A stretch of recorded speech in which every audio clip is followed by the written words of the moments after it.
Hi, welcome to My Favorite Mistake. I'm your host, Mark Graben. Our guest today is Dr. Tia Warrick. She is a distinguished clinical research professional, an epidemiologist, and professor with nearly a decade of experience in the pharmaceutical industry. In 2023, she founded Lesous Consulting, LLC, a firm dedicated to empowering clinical research professionals and organizations through strategic education, business analytics, and consulting services. So before I tell you more about her, welcome to the show, Dr. Warrick. How are you? Thank you. Thank you for that welcome. I'm doing pretty great today. How are you doing? Good. Happy to have you here. I think we're going to have a great discussion here today, but let me share a little bit more about our guest. Her academic credentials include a Bachelor of Science in Biology, a Master of Public Health with a focus on epidemiology, and a doctorate in health science and clinical health education. She's led numerous clinical trials, specializing in study design and statistical analysis, and is recognized for her commitment to mentoring the next generation of researchers. As an accomplished author, Dr. Warrick has written the award-winning book, Burst the Bubble, A Look into Careers in the Pharmaceutical Industry, which offers insights into career opportunities and entrepreneurial pathways. So I think we'll be able to talk about that later in the episode. But first things first, as we do here, what's your favorite mistake? Well, thank you so much for that introduction. And to jump right into it, my favorite mistake was honestly not speaking up for myself.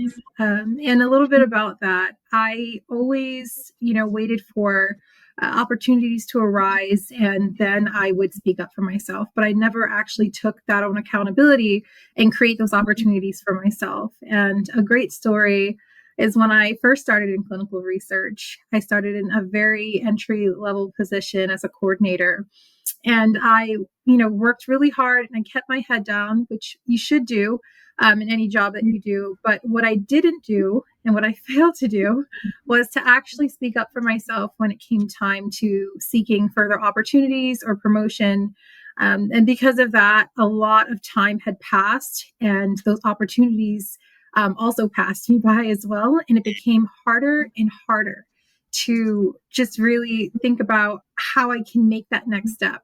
Right. I became complacent in the position that I was, and I had to take my own accountability for that. And so my favorite mistake is just not being able to, speak up for myself. It led me down the path that I'm at now. And essentially, if I didn't make those mistakes, I wouldn't have become stronger from it. I wouldn't have been able to take the accountability to say, I should have spoken up at this point. I should have asked for that raise, or I should have asked for that position opportunity.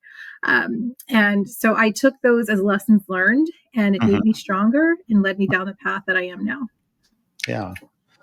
Well, I appreciate you sharing that, and I'm glad that there's that recognition that you're, as you said, you're better off for it now. It's hard sometimes to look back at mistakes, and I mean, since I don't know the career path of people in clinical research like yourself, for context, when you were working as a coordinator, was that after you had finished your bachelor's degree, before your advanced degrees, or is that a role that you were in after getting your doctorate? That's a great question. I was actually in between. I was in my master's program at the time. Okay. And I wasn't living on campus or anything since it was a graduate program. So I had to pay rent. So unfortunately, I had to get a job while I was in grad school. And so it was a very weird time period where I didn't have my master's yet, but I definitely was qualified for the position and had a bachelor's. For clinical research coordinators, they don't always require a bachelor's. So actually, I was overqualified for my position. And so I knew that the pay wasn't going to be much, but also the job description wasn't a lot either. But as I grew within the role, a lot of different, and I'm sure a lot of people can resonate with that. A lot of things became my responsibility that was out of the scope of my job description. So my responsibilities grew, but my paycheck stayed the same. And so that is something that I observed really early on, but I didn't say anything about it. I thought, I'm just going to keep my head down and they're going to recognize my work. And they did. but they didn't recognize it in the way that I needed, right? And so I should have voiced that. And for the longest time, I was really angry, but it wasn't, all of their fault. You know what I mean? I should have taken that accountability and advocated for myself. So, was there a particular spark of recognition? Like when did you discover or start to have that um, that regret or thinking, oh, I could have done something different? Was there a mentor that pointed this out, or what did is this something that you kind of came to realize on your own? So it came to a point where I was, helping with a lot of investigator initiated studies and overseeing a lot of budgeting. And then also I was meeting with sponsors from all over the world and going to these sponsor dinners. And I was coordinating them and speaking with them directly, these high level VPs. And they're all so impressed with the level I was operating at and always saying my praises. I quickly began to understand, wow, I actually do a lot more than I'm giving myself credit for. Mhm. And it's not that I did it for the praise. So it was very surprising that it was that apparent to other people. What I thought was no big deal was actually something monumentous. So when I Yeah, actually came into myself and thought, yeah, I am doing a 3-person job by being just only one person, yeah, I realized, why haven't I, there's different time points in which another study was added on or another responsibility was added on. I looked back and said, why didn't I speak up and say, hey, well, this is a lot, or hey, this is not, in my job description, or, if we're going to add more of this, then more resources need to be allocated. I kind of kept my head down because I thought that it would be recognized. hmm, And so it was kind of a mixture between positive feedback and reinforcement that I was obtaining, and becoming more aware about the actual monumentous amount of work that I was doing. But yeah. also it was when it came time to get a salary increase, and I opened that letter in the mail, the increase was 25 cents. It kind of really slapped me back into reality a Oh, little bit. yeah, And I was like, oh, 25 cents. So, I thought patience was the key. And, when I did finally get that letter of, you're getting a raise in the mail, I didn't expect only a 25 cents yeah. raise. So, So, I mean, and did you go and try to advocate for yourself after you received that letter, or did you say, okay, well, going forward, I mean, maybe unfortunately it was too late then, but it sounds yeah. like a commitment to start being more proactive with compensation and career steps. Yeah, absolutely. I mean, I did bring it up, but I felt like at that point it was too late because I waited too long. So I did give the opportunity for them to counter or to give, me a higher raise.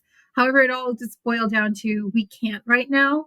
Hmm. And unfortunately, it just didn't fit. It wasn't a great fit. So it just I outgrew the position. And so I, no hard feelings, happily gave my Yeah. letter of resignation in, and I moved on to industry, Hmm. working with a CRO.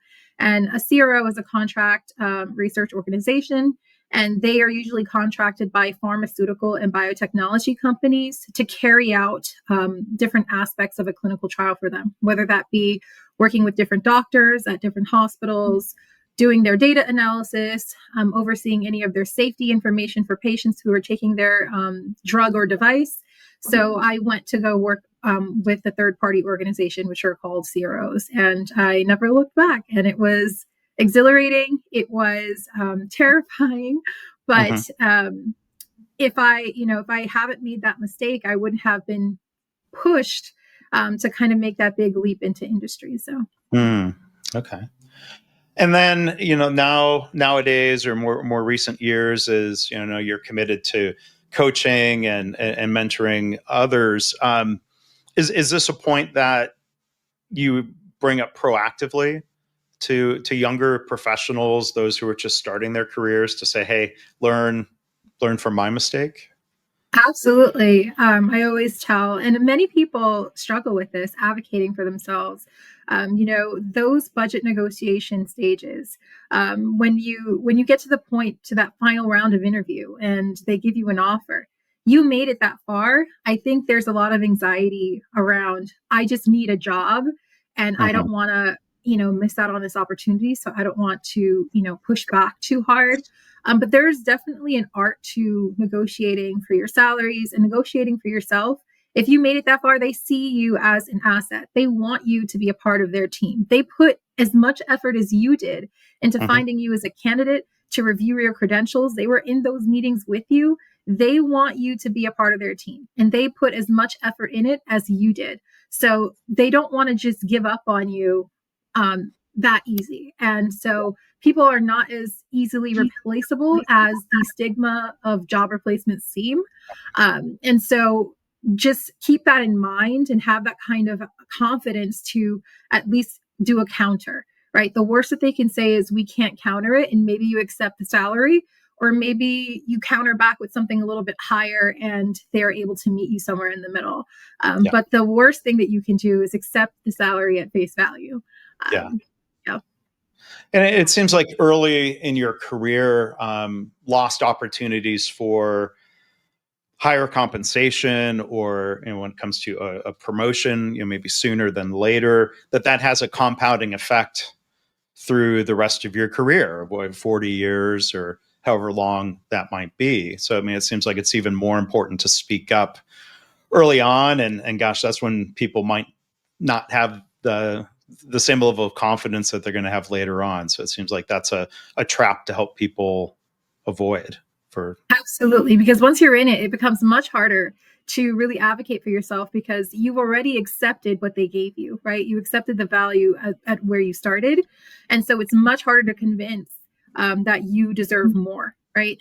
If you already came in as a rock star and you accepted less than rock star salary, Yeah. it's going to be very hard. You're now going to have to be a super rock star to convince that you can negotiate a higher salary. So it's always, that's my biggest advice, is to just advocate for yourself from the beginning. It's going to be hard. Mm-hmm. But that's what I do when I mentor, my students or people who reach out to me. I help them not only build that confidence to advocate for themselves, but thinking about ways to structure their resumes, thinking about, what do they want as their 5-year plan? What they thought would be the career is not actually what it is. And that's another really big thing. Everybody has a perception of what a specific role or job function is. And then when you do it, you're like, oh, this is actually not what I expected it to be. So just really getting a clear understanding about what you want and what you're going to get out of it before you jump into it. Yeah. How difficult is it to attract talent? Science students, or even trying to educate students before they make choices about college pathways. How difficult is it to attract talent into clinical research compared to other scientific fields or medical professions? I mean, I think some of those professions are probably just more better known. Say, well, if you're going to study biology, one path is, go into medicine or direct patient care, career pathways. Like what are you seeing out there in terms of, the need? Is the need for talent being met or unmet? That is a really great question, and it's going to have a really unique answer because the beauty about clinical research is that it is so broad. There are thousands of different types of roles. So you don't have to have an MD or a PhD. It depends on the role that you want.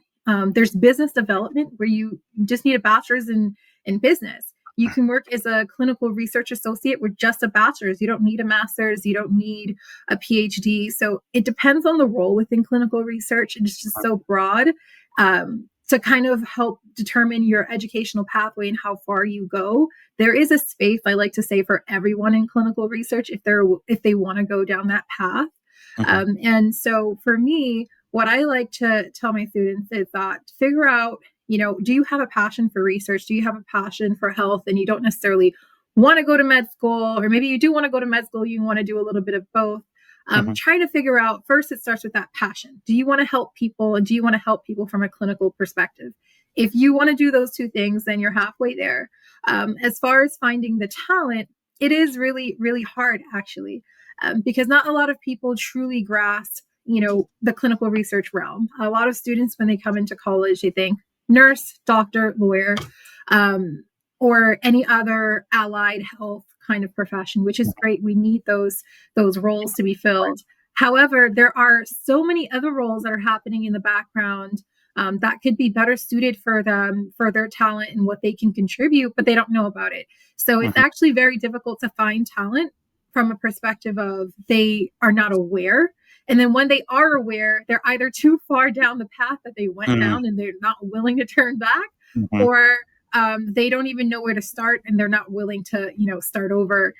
So it is actually really complicated to find talent. And that's why I really wanted to raise this awareness and wrote the book, Burst the Bubble, because there are a lot of research books out there on Amazon, but there's not any particular book that really gives a comprehensive overview of, hey, these are all of the different roles in clinical research.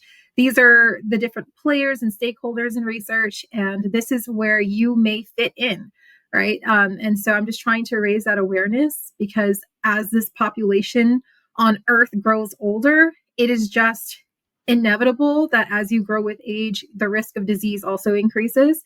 And so there's going to be a lot of disease that we're going to have to combat, whether that be through allopathic medicine, natural medicine, or through pharma and biotechnology. But there is a need for those treatments to come to market and to help people. Yeah. So with aging populations and different medical technologies, including pharmaceutical and biotech, a lot of innovations happening. Are there good? How good are the growth prospects, for these careers? Because I imagine this day and age, people start thinking of like, what are the jobs that can't be replaced by robots or AI?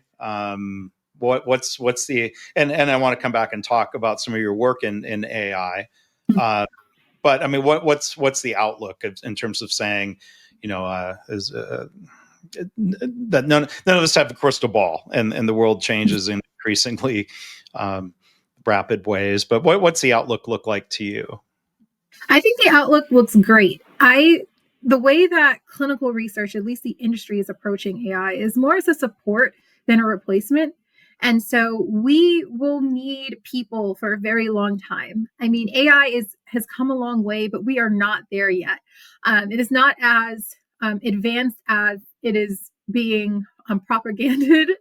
So it is, it has come a long way, but it hasn't come to the point where we'll trust AI to oversee very, very critical investigational treatments that has not been approved by the FDA yet in humans to AI. We can't trust that just yet. So we will still need people in roles such as medical writers, safety specialists to oversee safety data for patients. We'll still need project managers to oversee projects for around the world for different doctors who are reporting in to these CROs.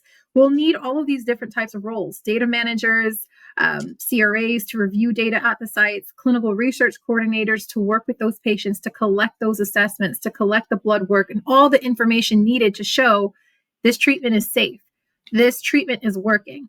AI has not advanced that much to be able to replace those jobs. So it's actually very stable in the clinical research industry. And the way we're utilizing AI now is more as a support to kind of help with a lot of the administrative nuances. One of the things that I will say about clinical research is that there's a lot of paperwork. Of course, when you're working with investigational drugs and devices, there's going to be a lot of paperwork to protect patients' rights, patients' ethical data, and how we go about things. So it is very paperwork heavy. And so utilizing AI to kind of help with a lot of those administrative tasks will just make the efficiencies better and allow us to focus on what matters, which is the patients and their safety. And so I would say that, it is a very stable outlook. Jobs are looking to increase from in overall on average by 25% by 2050. So there's going to be a huge growth in market for many different roles. The biggest one is going to be clinical research coordinators. It is going to be skyrocketing for the need for them, and they work at the site level with hospitals, with the doctors. And so there's going to be a real need for clinical research coordinators in the short future, in the next 5 years.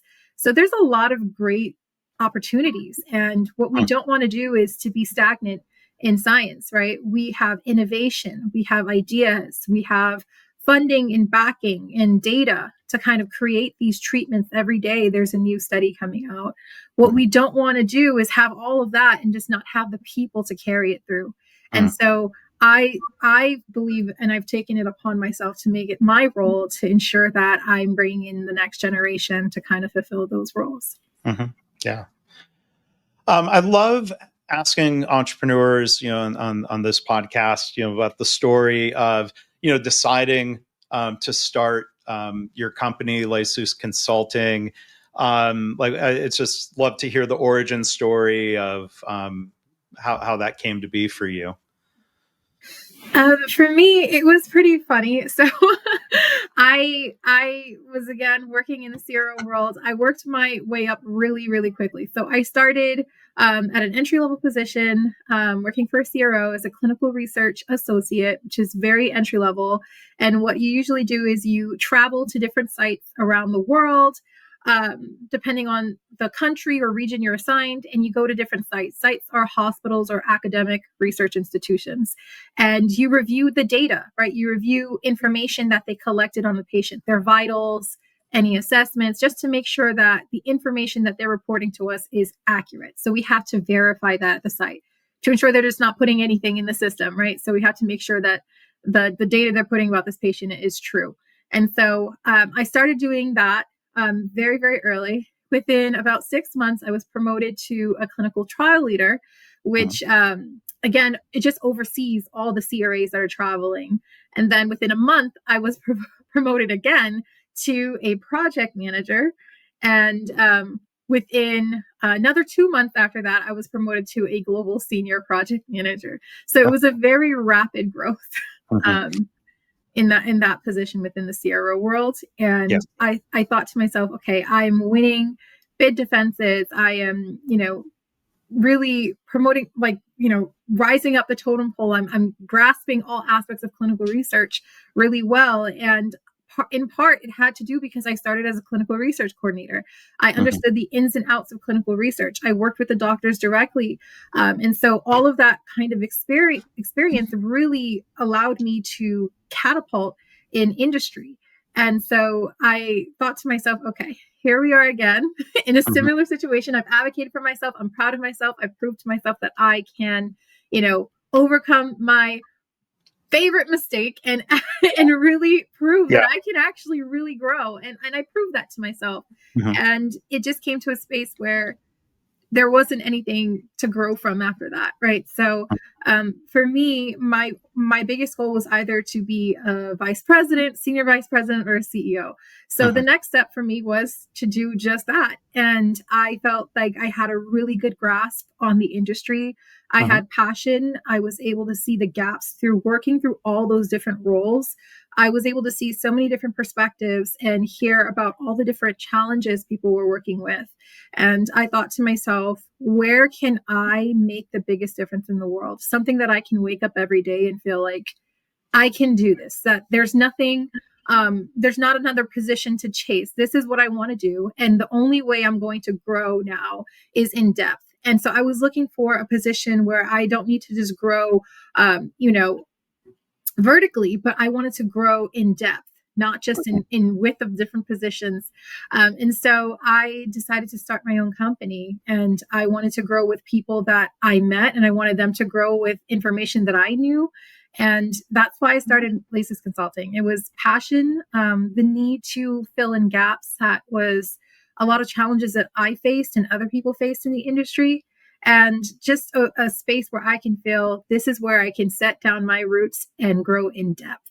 Mm. And I started Lesous Consulting, and it's been a great journey so far. Yeah. What are some of the, thinking of, like, you learned lessons, early in your career? What are some of the lessons you've learned, early on as an entrepreneur? And I don't know exactly, so I'll have to ask, when did you launch the company? So I launched the company 2 years ago, September 2023. So not that long ago, Okay, so actually. it is early in that journey. So It's yeah, very, sorry. very early. It's still a baby company. And I think some of the best lessons I've learned is that you don't always have to be right. Right. So I think Mm, that even when you want to be heard and you want your answer to be right, even though you think that you know the best way to do something, sometimes it's okay to just listen to what other people have to say. And it's okay not to feel like you need to defend your viewpoint or you needed to prove that you know more than somebody. mm, A great leader actually relies on other people's expertise, and you should always work with people who are smarter than you, right? They're going to uplift you, they're going to catapult you. yeah. And so having or feeling the need to feel like you can do everything on your own or the smartest person in the room, it will put you at a disadvantage. So just having that level of understanding and willingness to learn from others, Hmm. and even if it's not something or a way you would approach something, just having that openness is going to allow you to continuously grow, and develop as a leader. And that is the biggest, I would say, feedback that I would give people or a lesson that I've learned. There's going to be a lot of egos in many rooms that you walk into. And so the only thing that you need to focus on is, can I learn something from someone when I walk away from them? Something that can allow me to be stronger. And so you shouldn't go into a situation wanting to prove yourself, but have that confidence that you have already proven yourself because you're there. You're at that table, right? So there's nothing more to prove. It's more, what more can I learn to develop? And that for me is something that I learned as a lesson, and I'm taking on, and I'm really excited about that. And yeah, it was a big turning point for me. Yeah. There's been other guests on the podcast that have shared, their favorite mistake story was related to, I was trying to do it all myself or trying to do too much myself, or people have made mistakes where they weren't listening to others. There are other entrepreneurs and CEOs who learn those lessons further along in their journey. So I'm smiling, happy to hear that that you learn those lessons early. That's going to serve you well going forward here, I think. So. Absolutely, absolutely. And it's just from observing, right? And seeing what other people have gone through. I'm the kind of person that if somebody touched something and it was hot, I'm not going to go ahead and touch it too. Like I can learn through through observing as well. And I think that that is one of my favorite things to do. If I don't need to make a mistake, then I won't. Yeah, and there's a lot of, I think, organizational dynamics and positional power of thinking back to when you were in an entry level role, and the thought process around, do I advocate for myself, do I speak up, or is it better to keep quiet, versus being a founder and a CEO. And I'm just curious your thoughts of, kind of being at both ends of the spectrum now and thinking about, people that you have working for you that are earlier in their careers, to make sure that you're, I don't know, your thoughts on, creating an environment where, people feel like it is safe to speak up, whether it's Oh, about their absolutely. career or about anything. Absolutely. Even with my students, because I also teach, I Mhm. always tell them, challenge me. What I say is not the end all be all. Ask me those questions. Come to me if you don't feel comfortable about something. Come to me if you didn't like how something was distributed or given. Tell me your thoughts. I want to know those things, and I want to create an environment where people feel comfortable speaking up, because I know what it feels like to be on the other end for sure. And so I definitely, you know, am serious about that. And in the beginning, some employees didn't really feel like they could, but then I didn't let up. Like I made sure to carve out time in meetings and aspects, and said, today I didn't really like the way this went. How does everybody else feel about this? Right? Just Right. really like getting it out of them, and probing those questions, Mm. so that they can say, hey, that meeting really could have been an email. That's honest. And Yeah. Right. I can definitely make sure that aspects like that, I can think about, yeah, you know what? You're correct. That could have been an email, and let's kind of revitalize how we go about things to make things more efficient. And so I invite feedback. I love it. Mm, yeah. And I don't like to call it critical, like, critical feedback. I like to call it insights. So I love Oh, everybody's insights and what they have yeah. to, provide. I think that once you put the word on critical, it's like you're trying to say something is wrong. And it's not necessarily something is wrong. It's just that something is just not received well, right? And Mhm. can be approved. So I want to know what your insights are and how I can improve. And so I think that there's a lot of, heaviness around critical feedback, and not everybody receives that well. And again, that has to do with an ego aspect. So Yeah. I think that if we just give it, and like, I want to know your insights, tell me what I can do to improve, Mhm. kind of removes those barriers, and allows us to grow Yeah. together, right? Because Yeah. your company is only as strong as the people who is around you. You cannot do it all by yourself. Right. No, and I think when leaders like you are sincerely inviting that feedback, asking questions, giving that space for people to speak up, that makes a huge difference. And because I think there are some executives that, because of time, they're more disconnected from entry level roles or frontline staff roles, and I've heard leaders say things like, "Well, employees should be speaking up." And it's like, well, it's easy to say that, but like, what are you doing to invite it? Like, don't make it sound like an employee problem of shame on them for not speaking up. I really do think you have to go out of your way to invite it, because otherwise people might assume the boss isn't interested. Exactly. And you have to create like, it's your company. So you have to be able to create the culture in which you want your company to Yes. be envisioned. And it's what Yeah. you do will set the tone and the dynamic, for everyone. And it's a very, very big responsibility, not only being Mhm. responsible for other people's livelihood and paychecks, but it's beyond that. It's their workspace. And I truly believe work culture is so important. It creates, a lot of different issues, especially with mental health, and how people perceive themselves, behavioral aspects, because we spend 8 hours a day, 5 days a week at Mhm. work. So it Yeah. is a big part of our lives. And so for me, I want to create a culture where people feel comfortable, speaking up, and also where people feel comfortable receiving feedback, right? It's not just going to be a one-sided thing. I want Yeah. them to be able to receive the feedback and not think that it's something that's breaking them down. And I want me to be able to receive the feedback and not them thinking that they are trying to cost me more money, or they're trying to say something bad about my company. It's not about any of that, right? So once we remove those barriers and those, I truly believe it, those egos and the pride that, we have a set thing in our mind. Once we Mhm. remove that, it creates an environment where we can exchange and insights and grow together. And that's Yeah. what's really important.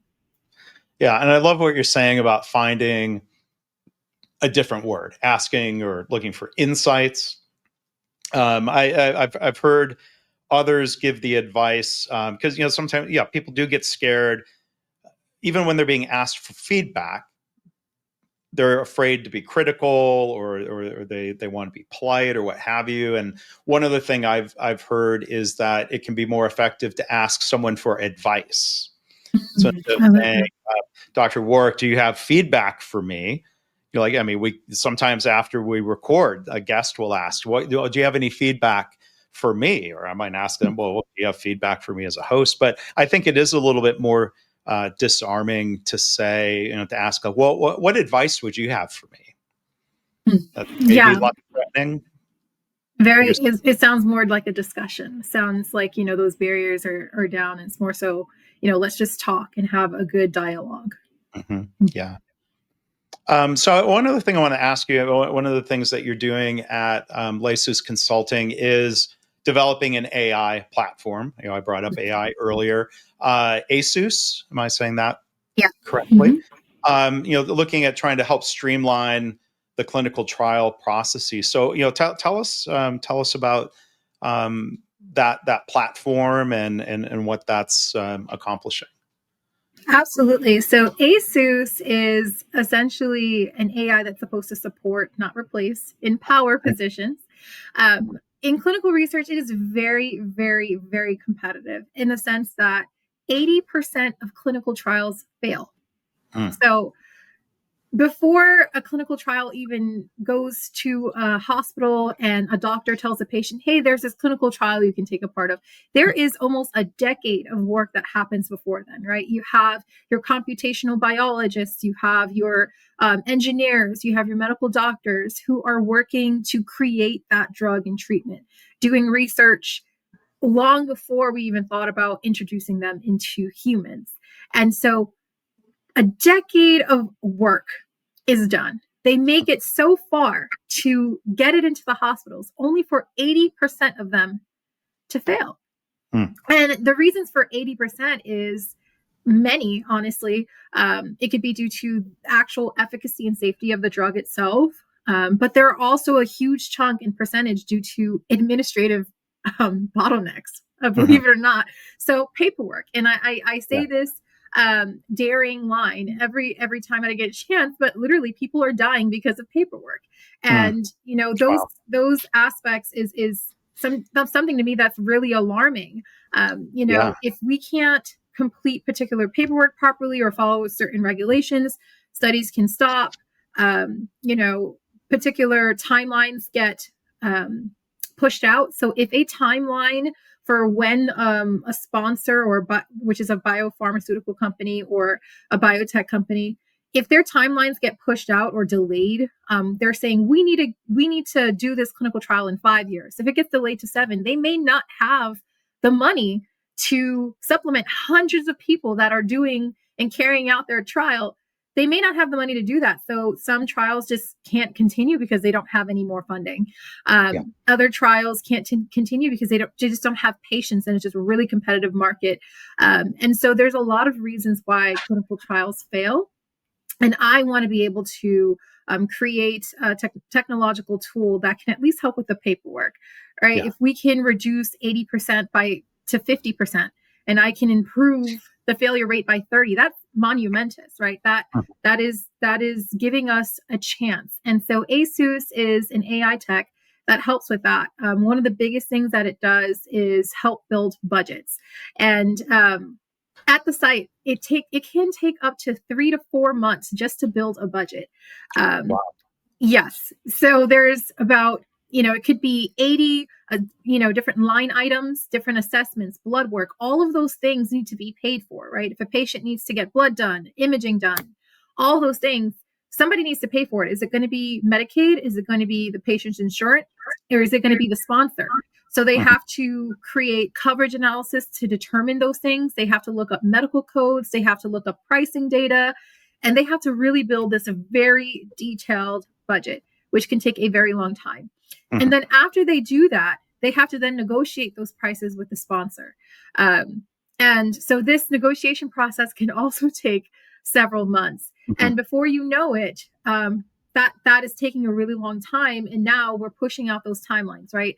We're pushing out the opportunity for the sponsor to run out of money and the trial to not continue. Yeah. But also, if the sponsor does by some chance get more funding from an investor and they do make it to approval, if patients or people are wondering why certain treatments are so expensive, it's because they have spent so much money for so long to get this treatment to be approved that now the treatment is so expensive that nobody can afford it because they have to somehow make that back. They're in the Mhm. red at that point in time, right? And so if they want to continuously manufacture these treatments and make these treatments, they need money to continue to do so because they spent it all to get up Mhm. to this point. And Yeah. so it is just a vicious cycle, and it's not Mhm. fair to the patients that need it, right? Because Yeah. now it's too expensive for them. And so for me, this technology tool helps with speeding up that, 4 to 6 months budget timeline to 2 weeks. So now Yeah. we're thinking about speeding up those timelines and efficiencies for budgeting, Yeah. also for contracting, looking at different feasibility and connecting sites to different sponsors. There's just a lot of different mechanisms in this tool, but overall, it helps with efficiencies and speeding up those timelines so that we Yeah. can save money and then ultimately make treatments hopefully more affordable for patients. Mm-hmm. Oh, that's great to hear because, I always love hearing about, opportunities in any sort of involved process to cut the administrative waste, Mhm. which is that's not cutting corners on the research or the decision making or approvals. That's not increasing risk. It's reducing time to market, and like you said, that's going to impact patient lives or save lives so much more quickly. So it's always good to hear about efforts like that. And again, I love hearing about technologies that are, as you put it, supporting people and supporting the work instead of replacing people. So that's going to be good to follow your progress. So again, we've been joined today, Dr. Tia Warrick. Her book is Burst the Bubble, a look into careers in the pharmaceutical industry. Maybe a good, let me ask a question about the book. Do you think that would be a good book for parents to give to a science-minded, even a high school student who's trying to Yes. learn about different careers? Absolutely. It is friendly for students in high school all the way to college to professionals who are in the field that's maybe looking to change a career. Yeah. It is reader friendly for all age groups. Okay. Well, look for links in the show notes to learn more about Dr. Warrick and the book. So thank you so much. I appreciate you sharing your favorite mistake story, how that ended up helping and inspiring you, hearing about your thoughts on leadership and culture. Really, really appreciate it. Thank you for being here. Thank you. Thank you so much.